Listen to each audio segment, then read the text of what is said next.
3 दिवस झाले अजून नावाडी नावेतच बसून आहे. दोर झाडाला बांधलेला आहे. रामचंद्र उतरल्यापासून तो घरी गेला नाही. 3 रात्री 3 दिवस जेवलाही नाही. नुसता रडत होता. लेकरापासून मायेनं निघून गेल्यावर अवस्था लेकराची होते तशी त्याची अवस्था परमेश्वर गेल्यापासून झाली. अश्रूही सुकले आणि मग गुहक आणि केवट गया नहीं रे, 3 दिन 3 रात बीत गई. रडू लागला. क्यों रोता रे, कुछ अनहोनी घटी परिवार में? नहीं सरकार. तो रोता क्यों? जिंदगी में कभी भजन नहीं किया सरकार, लेकिन तुम्हारी कसम डाल के कहता हूँ जिस दिन से मैंने रामचंद्र भगवान को देखा उस दिन से संसार देखने की इच्छा नहीं हो रही जी. पागल बन गया हूँ. आप तो भाग्यशाली, आपको भगवान साथ ले गए, लेकिन मुझे पापी को यहाँ छोड़ दिया. अरे मैं भी कहा भाग्यशाली हूँ भाई, मुझे भी तो लौटा दिया ना रे. चल बाबा, भगवान की इच्छा में इच्छा मिलाना भक्तों का धर्म होता है, मुझे उस पार ले चल. मग गुहकाला नावेत बसवलं. नाव निघाली. पलीकडच्या काठाला नाव गेल्यावर गुहक उतरले. नावाडी उतरला. नावेचा दोर झाडाला बांधला आणि पागल झाल्याप्रमाणे गंगेच्या काठाला उभं राहून नावाड्यानं आरडावरडा सुरू केला. केवट लोग, गंगा तट के निवासी, मेरे जात भाई, अरे मुझे मदद करो. 5-50 नावाडी अन्ना दोर झाडाला बांधू बांधू पळत आले. जात भाई सगळे. कौन सी मदत चाहिए? नैया को उठा. सगळ्या नावाड्यांच्या मदतीनं उद्धवराव नाव उचलली, गंगेच्या काठावर ठेवली. नावाड्यानं गंगेच्या पाण्यानं नाव स्वच्छ धुतली. स्वतः आंघोळ केली. रानातली फुलं आणली. नावेला फुलं वाहली. नावेला 5 प्रदक्षिणा घातल्या आणि नावेला साष्टांग दंडवत घातल्यावर गुहकाने विचारलं, भाई धंधा नहीं करने का क्या?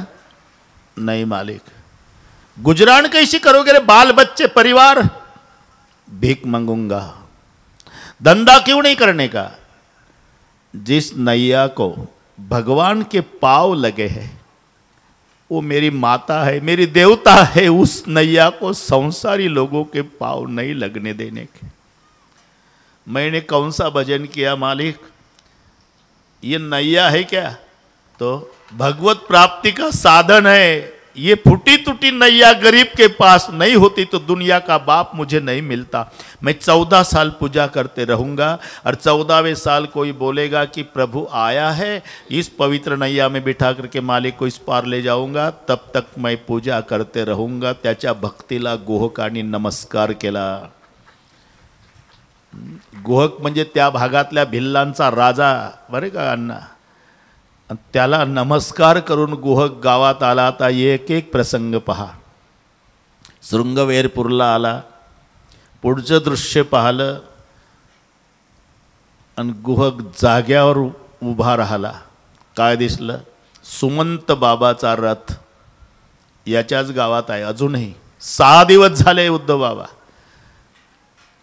घोडे तसेच जुंपलेले आहे. सुमंतजी खाली बसलेले आहे. रथाच्या चाकाला डोकं टेकलं, डोळे मिटलेले.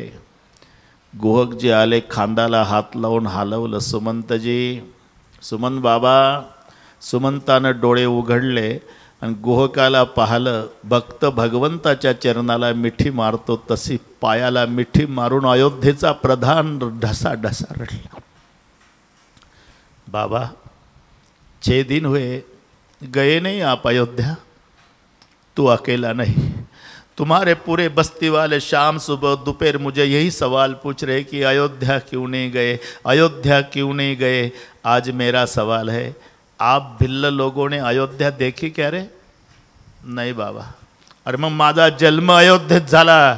काय आनंद होता माझ्या अयोध्येत. नाचत होती 6 दिवसापूर्वी अयोध्या. तोरण बांधलेली, गुड्या उभारलेल्या, केळीचे खुंट, रांगोळ्या घातलेल्या, आरत्या सजवलेल्या, प्रजाजन नाचत होते. राम राजा होणार.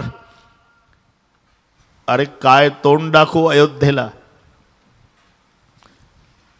अयोध्येत गेल्यानंतर प्रजाजन प्रश्न विचारतील, आणलं का रामाला? प्रधानमंत्र्याच्या नात्यानं सांगेल माझी मनस्थिती ठीक नाही, विचारू नका. राजा दशरथाला मूर्छा आलेली आहे ते प्रश्न विचारू शकत नाही. भरत शत्रुघ्न मामाच्या घरी आहे. कैकईला तर प्रश्न विचारण्याचा अधिकार नाही गोहका. एक पात्र अख्ख्या अयोध्येमध्ये समजदार आहे. कोण? माझ्या लक्ष्मण भैयाची आई सुमित्रा माता. नुसते माझ्या डोळ्यातले अश्रू पाहिले तरी माय समजल सुमंत रडतोय म्हणजे कोणाला आणलं नाही. सुमित्रा माता विचारणार नाही. पण एक व्यक्ती 6 दिवसापासून माझ्या हृदयाचे तुकडे तुकडे करते रे. कोण? रामचंद्राची आई कौसल्या. आशेवर बसली असेल सुमंत येईल, माझ्या रामाला लक्ष्मणाला सीतेला तिघापैकी आणल आणि ती पळत पळत माझ्याजवळ कौसल्या येईल. विचारलं, सुमंता आणलं माझ्या रामाला? सांग गोहका तिला काय उत्तर देऊ? त्यापेक्षा या गंगेच्या काठावर माझी झोपडी तयार करून द्या. मी त्या झोपडीमध्ये 14 वर्षे रामाचं भजन करीत बसतो. समजा भजन करता करता 14 वर्षाच्या आधी मरण पावलो, माझे अंत्यसंस्कार नाही करायचे. असाच मुर्दा उचलायचा आणि गंगेच्या पाण्यात फेकून द्यायचा. पण जिवंत राहिलो तर 14व्या वर्षी माझ्या रामाला या रथात बसवून अयोध्येत नेईल. पण रिकामा रथ नेण्याची हिम्मत नाही माझी. रडू लागले सगळे भिल्ल. समजते बाबा आपकी भावना. पण एक विचारू का बाबा, हे 50 झोपड्याचं गाव आहे का नाही आमचं? हां, त्या गावाचा मुख्य आहे मी. मुखियाची जबाबदारी काय असते बाबा? आपल्या प्रजेला हिम्मत देणे, प्रजेचे अश्रू पुसणे, प्रजेचं दुःख कमी करणे, प्रजेचं सांत्वन करणे, हे गावाच्या प्रमुखाची जबाबदारी असते ना बाबा. हा, मग तुम्हीच म्हणता दशरथजीला मूर्छा आली, भरत शत्रुघ्न मामाच्या घरी, पुरी अयोध्या रडती.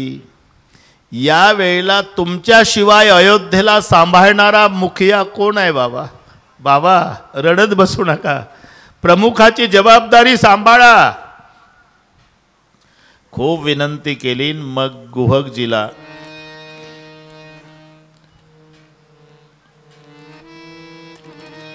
गुहकजीच्या विनंतीला मान देऊन सुमंतानं होकार दिला. बसले रथामध्ये पण डोळे मिटून घेतले. घोडे वळवले. पुन्हा गंगेकडे फिरल्याचा उल्लेख आहे. पुन्हा वळवले. लगाम धरून हळू हळू हळू हळू सुमंतानं तर डोळे मिटून घेतलेले. घोडे चालतात पुन्हा थांबतात, पुन्हा चालतात पुन्हा थांबतात. जास्त वेळ जर घोडे थांबले तर ते भिल्ल चाबूक मारतात घोड्यावर. फट्ट आवाज झाला की डोळे उघडून पाहतात सुमंतजी घोड्यावर वळे उठलेले. आणि मग सुमंतजी म्हणतायत, भिल्ल लोग आपको मारने की खुशी है क्या रे? एक काम करो, जितना मारना है उतना इस पापी सुमंत को मारो, लेकिन अश्व को मत मारो. इस गूंगे प्राणियों ने तुम्हारा क्या बिगाड़ा है? राम विरह का कितना दुख हुआ इस अश्व को केवल सुमंत जानता है. राम के प्यारे अश्व है.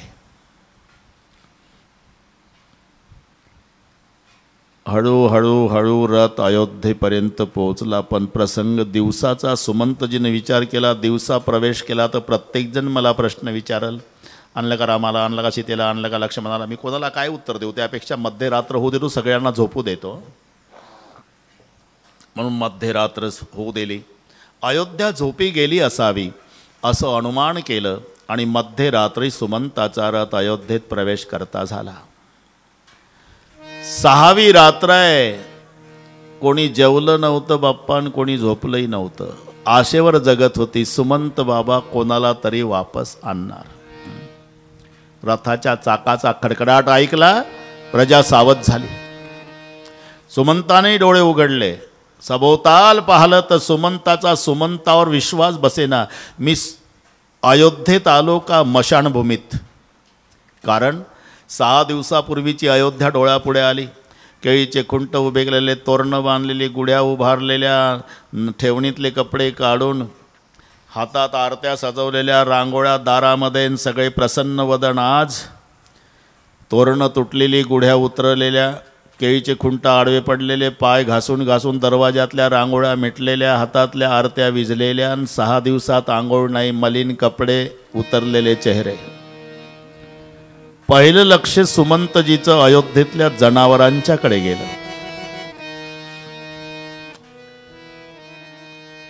वना जाता रघुनंदन,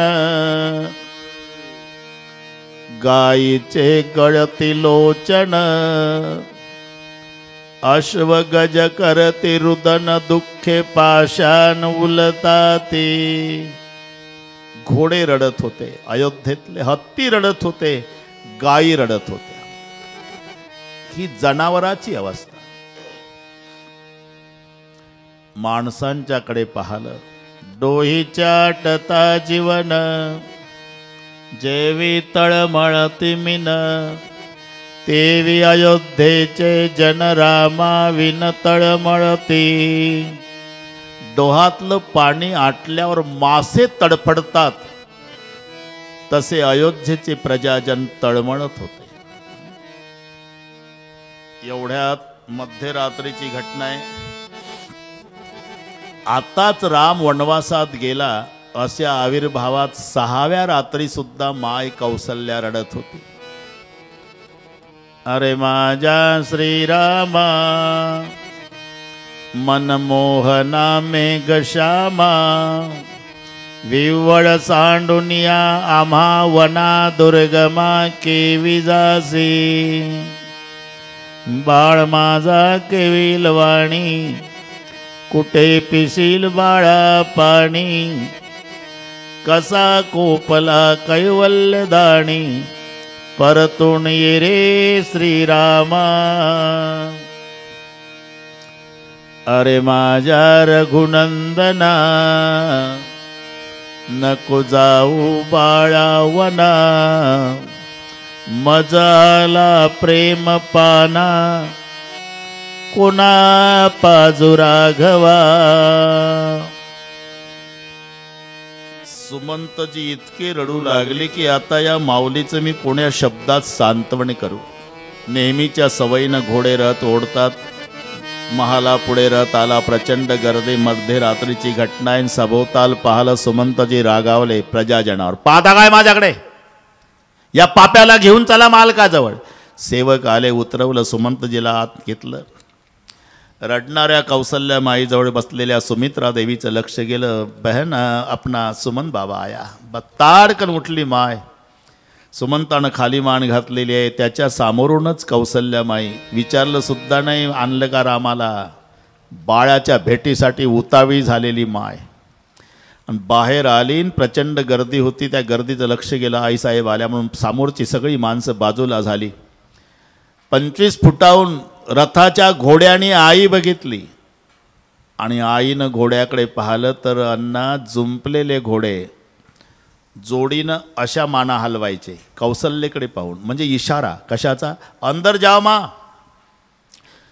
महल के अंदर चली जा माँ, सर पटक पटक के रोना पड़ेगा माँ, तीनों में से किसी को नहीं लाया. तरी आई शेवटी रथापर्यंत आली. पडदा बाजूला सारला. माठ डोकावून पाहिलं, राम नाही, लक्ष्मण नाही, सीता नाही. ज्या आशेवर जगली होती माय, ती आशा संपली अण्णा. आता रथाच्या चाकावर थाट थाट थाट थाट थाट टेंगुळी म्हणून डोकं बदलून घेतलं. पुन्हा पुढे आली. रथाच्या घोड्याच्या पुढे आल्याबरोबर उंच मानेचे घोडे. पण मोठा अपराध घडलेला व्यक्ती क्षमा मागण्यासाठी नतमस्तक होतो. एकाच वेळी दोन्ही घोड्यानं जोडीनं माना वाकवल्या माय कौसल्याच्या पुढे. जशा माना वाकवल्या तसं एक हात माय कौसल्यानं एका घोड्याच्या डोक्यावर, एक हात एका घोड्याच्या डोक्यावर, आणि दोन्ही घोड्याच्या तोंडावून हात फिरवायला सुरुवात केली. परिणाम असा झाला, घळघळ घळघळ घळघळ धारा लागल्या घोड्यांच्या डोळ्याला. तुलसीदासजी म्हणतात, घोडे बोलत नाही, त्यांचे अश्रू बोलतात आई सोबत. आई, एक दिन रोने से काम नहीं चलेगा माँ, 14 साल रोना ही रोना है। अभागे हम है, छोटे भगवान थे, हमारे पीठ पर बैठते थे, जंगल घूमने जाते तो पीठ पर बैठ कर जाते थे, दुल्हा राजा बने तो हमारे पीठ पर बैठकर सवारी निकली थी माँ। आज तक जिंदगी में खुशी के बारे में हिस्से लिए माँ, लेकिन दुर्भाग्य है माँ, उस भगवान को जंगल छोड़ने का काम भी हमें पापी जानवरों को करना पड़ा माँ, तो भी हम जिंदे लौट करके आए हैं माँ। जासु वियोग बिकल पशु ऐसे, तो प्रजा मातु पितु जिह ही कैसे। इथे प्रश्न तुलसीदासजींचा आहे। और ज्याच्या विरहानं रथाचे घोडे एवढे रडतात, त्याच्या मायबापाची अवस्था काय असेल। आणि म्हणून तुम्ही कुठेही जा, आमच्या देशापेक्षा श्रीमंत देश जगात सापडतील, पण वैशिष्ट्य आहे भगवंताच्या विरहानं भगवंतासाठी माणसं रडतात यात नवल नाही। परमेश्वरासाठी जनावरही ज्या देशात रडतात त्या देशाचं नाव हिंदुस्तान आहे। जासु वियोग बिकल पशु ऐसे। रामचंद्राला वनवासात सोडून वापस आले घोडे माय कौसल्याजवळ रडतात। भगवान गोकुळ सोडून गेल्यावर गाई आणि वासर गोकुळातली रडतात। आता माय आत आली, सुमंतजीला विचारलं आणलं का रामाला, हात जोडले रडू लागला, तीनों में से किसी को नहीं लाया। एक प्रश्न विचारू का सुमंता,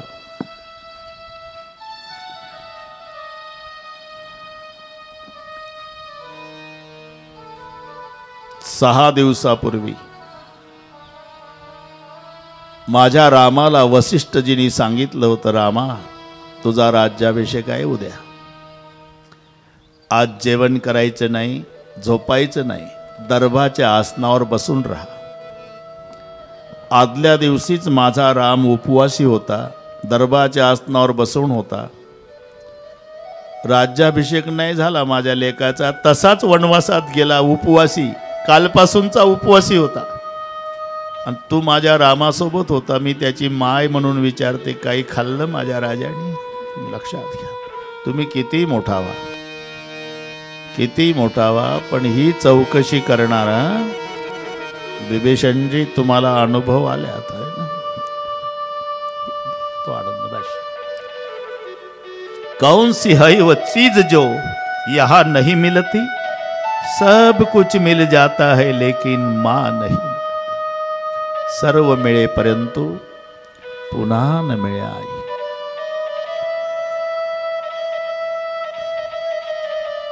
एकच पात्र आहे जगात,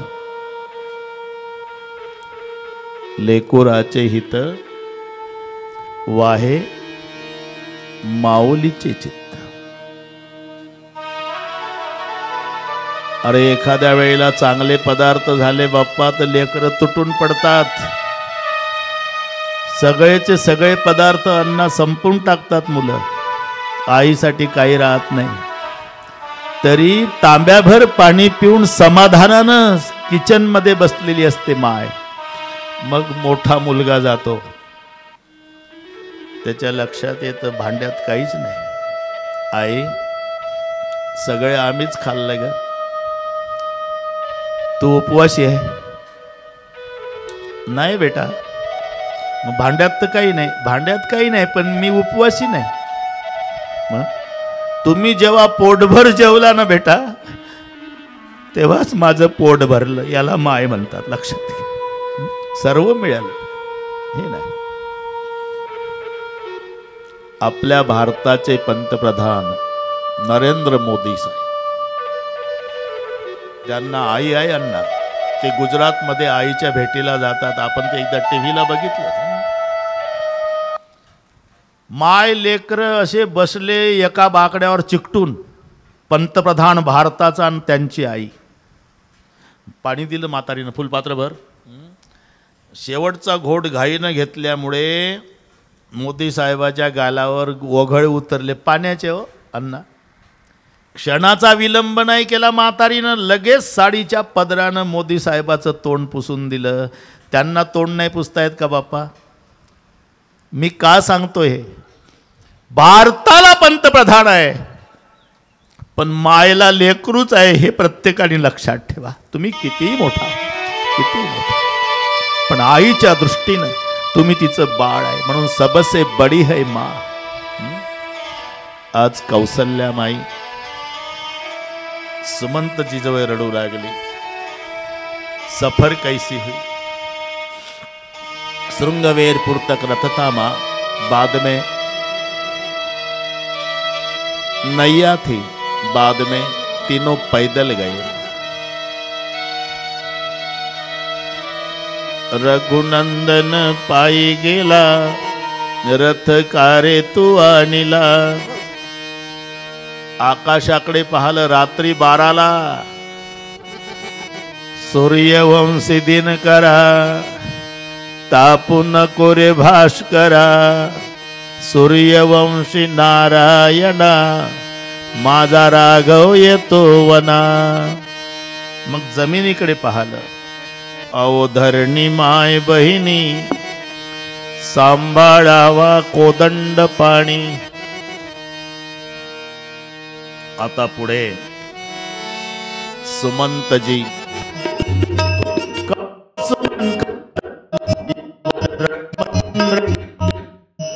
मेरा राम का लखन बहु जानकी, तीनों में से किसी को नहीं लाया सरकार. बस अवस्था बिगड़ी. रात्रि 12ला राजे उभे. कौशल्या, कितना अभागा हूं, मेरे राम का राज तिलक नहीं देखा लेकिन भरत का भी नहीं देख सकता.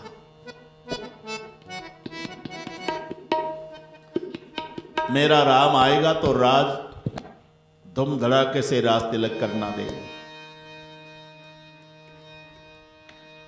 एक दिल की बात कहता हूं कौशल्या, मेरे प्राण निकलने के बाद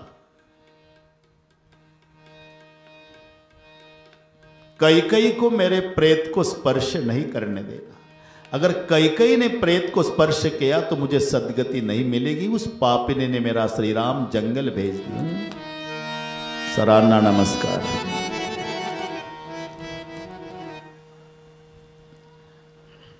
पंढरपूरकर जो चुकत नाही, मला समाधान आहे.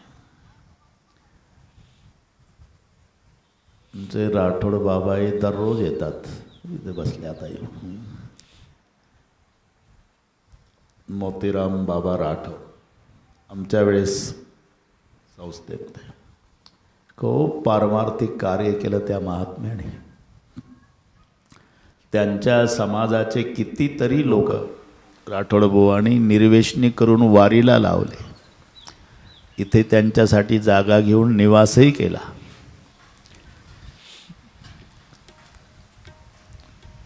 त्यांना पॅरालाइज झाल्यामुळे, पण तरी पांडुरंगावरची श्रद्धा त्यांनी कमी होऊ दिली नाही. राठोड बाबा रोज येतात, मोतीरामजी राठोड रोज येतात, तर तिथे बसलेले आहेत. आमच्या वेळेस होते पण आळंदीला देवीदास धर्मशाळा 78, त्याच्याही आधी 76-75 पासून. पण त्यांच्या समाजातले खूप तरुण त्यांनी राठोडबुवांनी निर्वेशनी केले, वारीला लावले, वारकरी केले. इथेच कुठेतरी जागाही घेतली, निवास आहे. तर पॅरालाइज झाला. येतात ते रोज येतात कथेला. ते पंढरपूरचे सर आहे, ते कधी चुकवत नाही. ते पण तिकडे बसली जोडी, ते चुकवत नाही. पंढरपूरकर आमचं कुठेही कार्यक्रम असला की हजर असतात. ते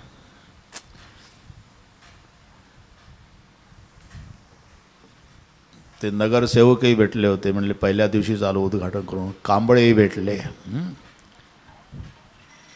ते आम्ही जिथं राहतो ते घराशेजारचे आदटराव, त्यांचे व्याहीच आहे नगरसेवक, पहिल्या दिवशी आले ते. उद्धव बाबांनी सगळं केलं, वेल्डिंग सगळे माहिती आहे त्यांना.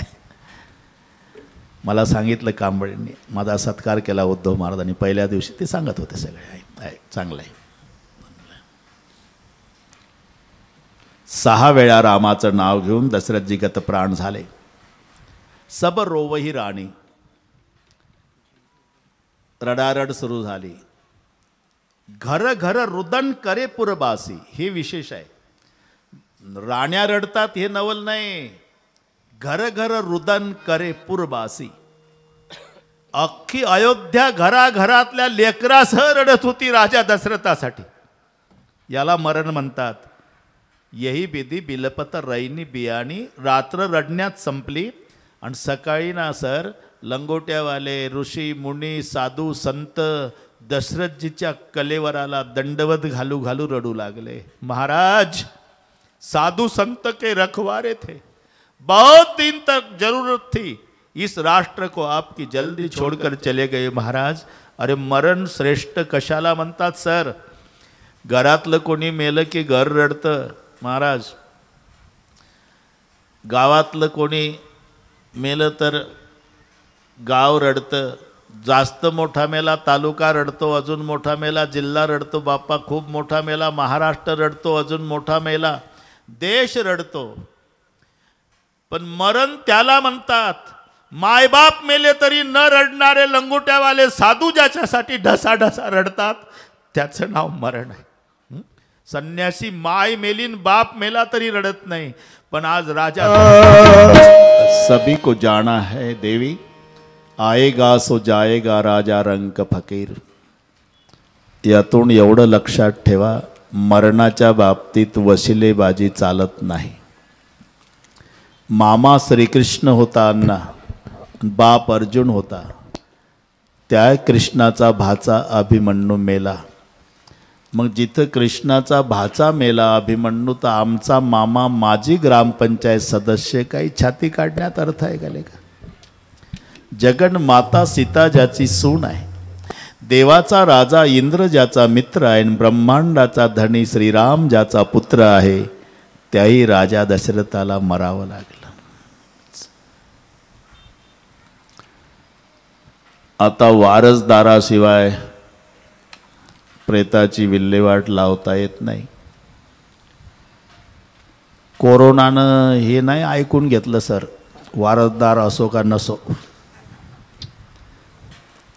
बरं का उद्धवराव, कोरोनात नाही चालला तो कायदा, कोणी असो नसो.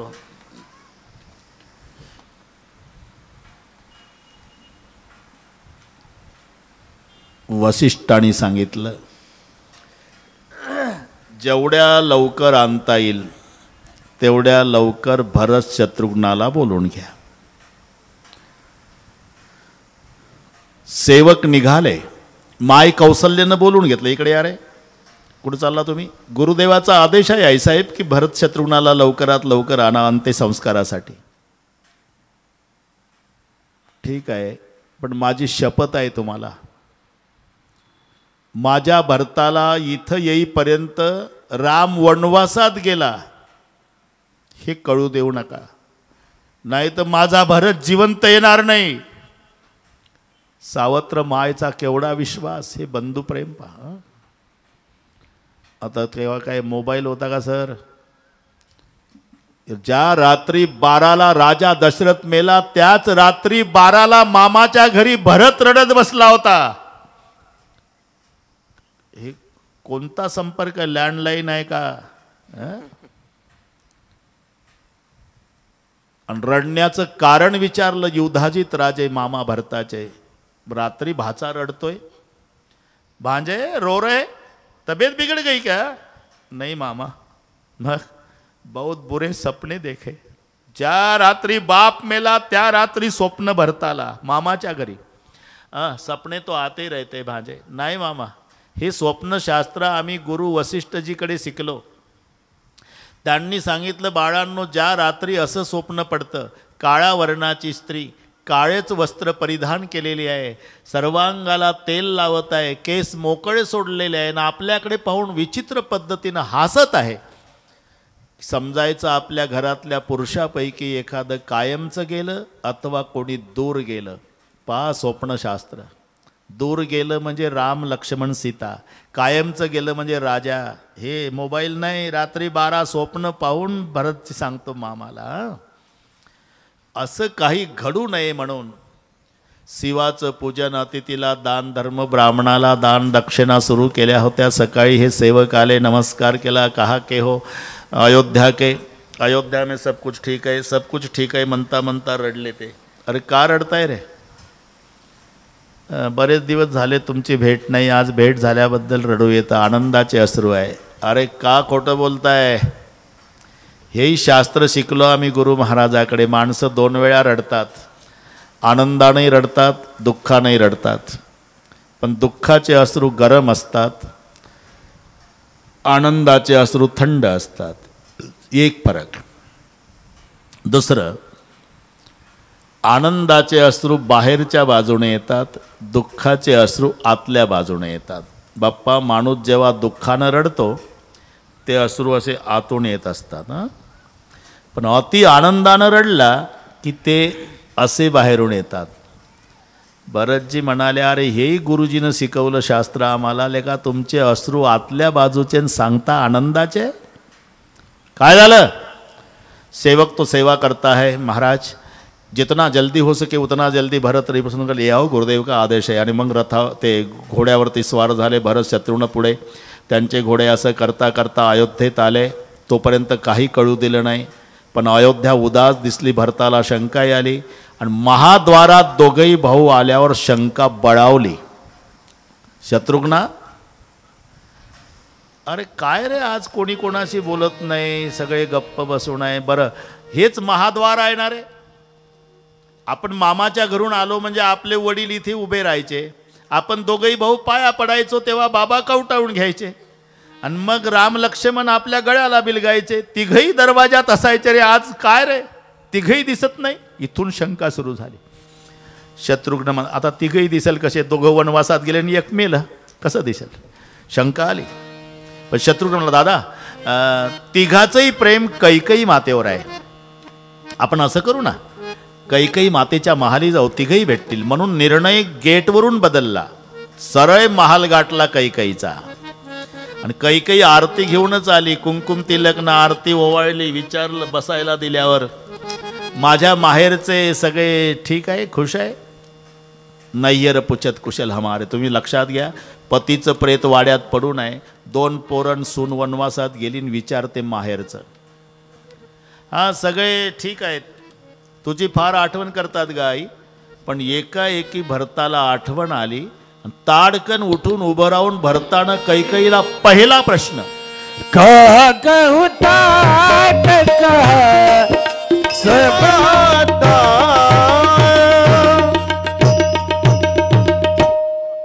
कहा कहूँ तात कहा सब माता. अरे मेरे पिताजी का है, मेरी माँ कौशल्या सुमित्रा देवी, मेरे भैया राम लखन और भाभी जानकी का है. धीरज धरो रे बेटा, बात पूरी बिगड़ गई थी. मंथरा साथ में थी, करके सुधार डाली. ऐसी कौन सी बात बिगड़ी थी अयोध्या में जो मंथरा थी साथ में, तूने सुधार डाली. एकच वाईट झालं बेटा रे, तुझा राज्याभिषेक बघायला तुझा बाप नाही. राज्याभिषेक माझा बाप काय म्हणतेस काय?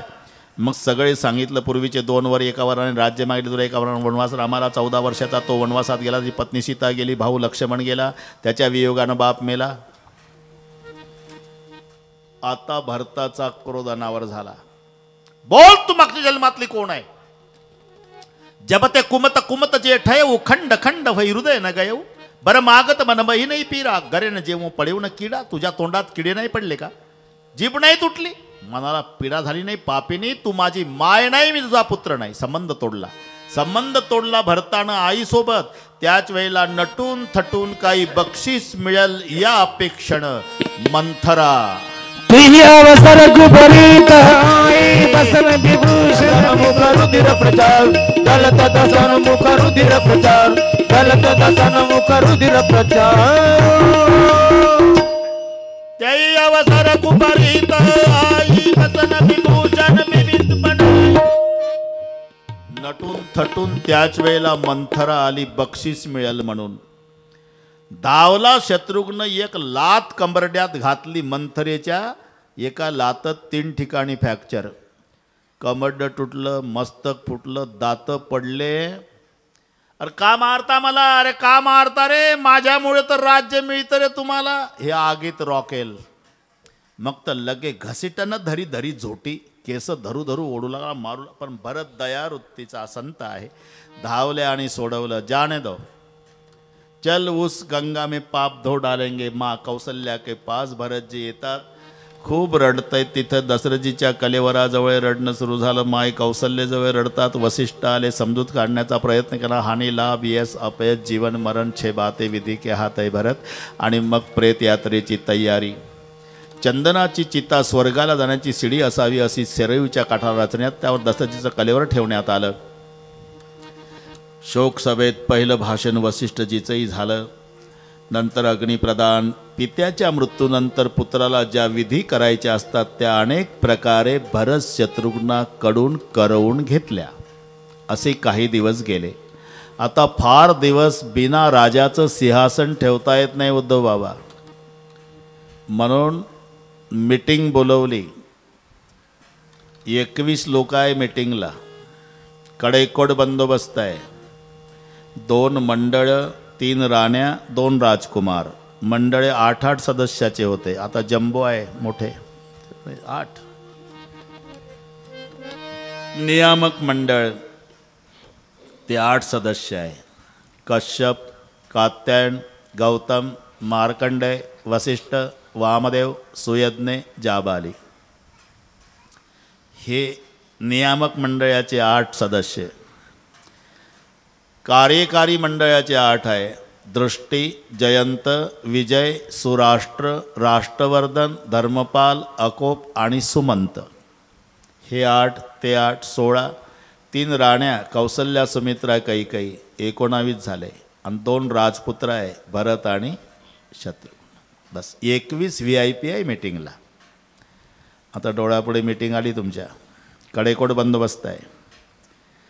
पहिल्यांदा सर्वांचं लक्ष, ते पोरं खेळतात ना त्या जाळीवर, शेजारच्यानी समजून सांगायचं ते काही खेळण्यासाठी केले काय उद्धव बाबाने. सगळे लक्ष, तुम्ही नका उठू बाबा, शेजाऱ्याला सांगितलं ते काम मी, त्याला दिसतंय ते.